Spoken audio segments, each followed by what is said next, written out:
BJS ಆಸ್ಪತ್ರೆಯಿಂದ Darshan discharge 48 ದಿನಗಳ ಬಳಿಕ ಸರ್ಜರಿ ಡ್ರಾಮಾ ಅಂತ್ಯ. ಪತ್ನಿ ವಿಜಯಲಕ್ಷ್ಮಿ ಮನೆಗೆ ಹೋದ ದಾಸ.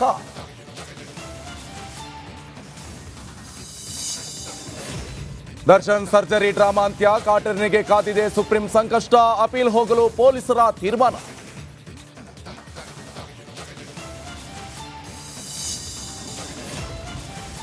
ಬಳ್ಳಾರಿ ಬಾಣಂತಿಯರ ಸರಣಿ ಸಾವು ಪ್ರಕರಣ ನ್ಯಾಯಾಂಗ ತನಿಖೆಗೆ ಆರ್ ಅಶೋಕ್ ಒತ್ತಾಯ. ಬೆಳಗಾವಿಯ ಸದನದಲ್ಲಿ ವಿಪಕ್ಷ ನಾಯಕನ ಪಟ್ಟು.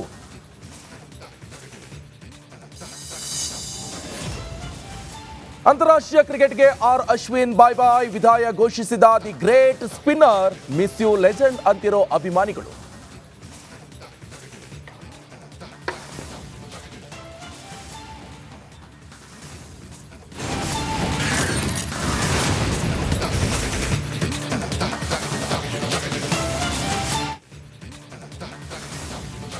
ಅಂತೂ 48 ದಿನಗಳ ಬಳಿಕ ಕೊಲೆ ಆರೋಪಿ ದರ್ಶನ್ ಈಗ ಡಿಸ್ಚಾರ್ಜ್ ಆಗಿದ್ದಾರೆ.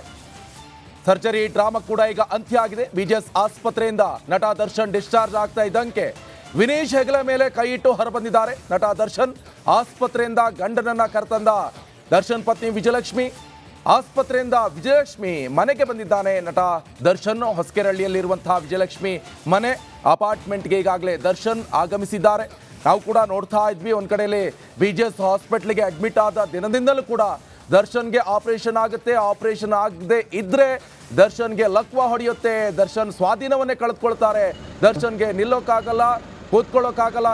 ಎಸ್, ಇದು ಎಕ್ಸ್ಕ್ಲೂಸಿವ್ ದೃಶ್ಯ. ಇದು ದರ್ಶನ್ ಆಸ್ಪತ್ರೆಗೆ ಭೇಟಿಯನ್ನ ಕೊಟ್ಟಂತ ಸಂದರ್ಭದಲ್ಲಿಂದ ಹಿಡಿದು ಕಂಪ್ಲೀಟ್ ನಾವು ಕೂಡ ವಿಜುವಲ್ಸ್ ಅನ್ನ ತೋರಿಸ್ತಾ ಇದ್ವಿ. ಈಗ ಮತ್ತೊಂದು ವಿಜುವಲ್ಸ್ ಇದೆ, ಎಕ್ಸ್ಕ್ಲೂಸಿವ್ ದೃಶ್ಯ. ದರ್ಶನ್ ಅವರ ಪತ್ನಿ ವಿಜಯಲಕ್ಷ್ಮಿ ಅವರು ದರ್ಶನ್ ಅವರನ್ನ ಕರ್ಕೊಂಡು ಹೋಗ್ತಾ ಇರುವಂತಹ ದೃಶ್ಯದಲ್ಲಿ ಬಂದಂತ ಸಂದರ್ಭದಲ್ಲಿ ವಿಜಯಲಕ್ಷ್ಮಿ ಅವರು ಕಾಣಿಸ್ಕೊಂಡಂತ ದೃಶ್ಯ ಅದು.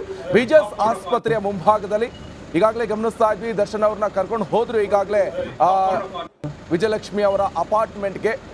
ಜೊತೆಗೆ ದರ್ಶನ್ ಅವ್ರನ್ನ ಕರ್ಕೊಂಡು ಬರಬೇಕು ಎನ್ನುವಂತ ದೊಡ್ಡ ಹರಸಾಹಸ ಪಟ್ಟವರು ದರ್ಶನ್ ಅವರ ಪತ್ನಿ ವಿಜಯಲಕ್ಷ್ಮಿ. ಅಂತೂ ಇಂತೂ ಕೂಡ ಮಧ್ಯಂತರ ಬೇಲ್ ಆಯಿತು, ರೆಗ್ಯುಲರ್ ಬೇಲ್ ಆಯಿತು. ಜೊತೆಗೆ ಆಸ್ಪತ್ರೆಯಿಂದ ಡಿಸ್ಚಾರ್ಜ್ ಮಾಡ್ಕೊಂಡು ಹೋಗಲು ಕೂಡ ವಿಜಯಲಕ್ಷ್ಮಿ ಅವರು ಯಶಸ್ವಿಯಾಗಿದ್ದಾರೆ.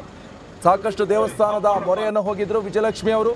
ತನ್ನ ಗಣ್ಣಿಗೆ ಯಾವುದೇ ಥರ ತೊಂದರೆ ಆಗಬಾರ್ದು, ಸೀದಾ ಹೊರಗಡೆ ಬಂದರೆ ಸಾಕಪ್ಪ ಅಂತ ಹೇಳ್ಕೊಂಡು ದೇವರ ಮೊರೆ ಹೋಗಿದ್ರು. ಇನ್ನೊಂದು ಕಡೆಯಲ್ಲಿ ಕಾನೂನು ಹೋರಾಟ ಕೂಡ ಮಾಡಿದ್ರು. ಅಂತೂ ಇಂತೂ ಇನ್ನೂ ವಿಚಾರಣೆ ಬಾಕಿ ಇದೆ. ಕೋರ್ಟ್ ಕೇಸ್ ಕೂಡ ಇನ್ನೂ ಕಂಪ್ಲೀಟ್ ಆಗಲೇ ವಿಚಾರಣೆ ನಡೆಸಬೇಕಾಗುತ್ತೆ. ಆ ಸಂದರ್ಭದಲ್ಲಿ ದರ್ಶನ್ ಅವರು ಕೂಡ ಅಲ್ಲಿ ಕೋರ್ಟಿಗೆ ಹೋಗಬೇಕಾಗತ್ತೆ. ಆದರೆ ಸದ್ಯ ಈಗ ರೆಗ್ಯುಲರ್ ಬೇಲ್ ಸಿಕ್ಕಿದೆ, ಹೊರಗಡೆ ಎಲ್ಲ ಓಡಾಡ್ಬೋದು. ಸೆಷನ್ ಕೋರ್ಟ್ಗೆ ಅನುಮತಿ ಸಿಗಬೇಕಾಗತ್ತೆ ನಮ್ಮ ಬೆಂಗಳೂರನ್ನ ಬಿಟ್ಟು ಹೊರಗಡೆ ಹೋಗಬೇಕಾದ್ರೆ. ಆದರೆ ಬೆಂಗಳೂರಲ್ಲಿ ಅಂತ ಹೇಳಿದ್ರೆ ಸೆಷನ್ ಕೋರ್ಟ್ಗೆ ವ್ಯಾಪ್ತಿ ಒಳಪಡಲು ಕೂಡ ಓಡಾಡಬಹುದು. ಈ ನಿಟ್ಟಿನಲ್ಲಿ ರೆಗ್ಯುಲರ್ ಬೇಲ್ ಸಿಕ್ಕಿತ್ತು. ಇನ್ನೊಂದು ಕಡೆಯಲ್ಲಿ ಬಿಜೆಎಸ್ ಆಸ್ಪತ್ರೆಯಿಂದ ಹೊರಗಡೆ ಬರ್ತಾ ಇರುವಂಥ ಸಂದರ್ಭದಲ್ಲಿ ಅದೇ ಸೇಮ್ ಟು ಸೇಮ್ ಕುಂಟುತ್ತಾ ಬಂದಿದ್ದಾರೆ ಕಾಟೇರ.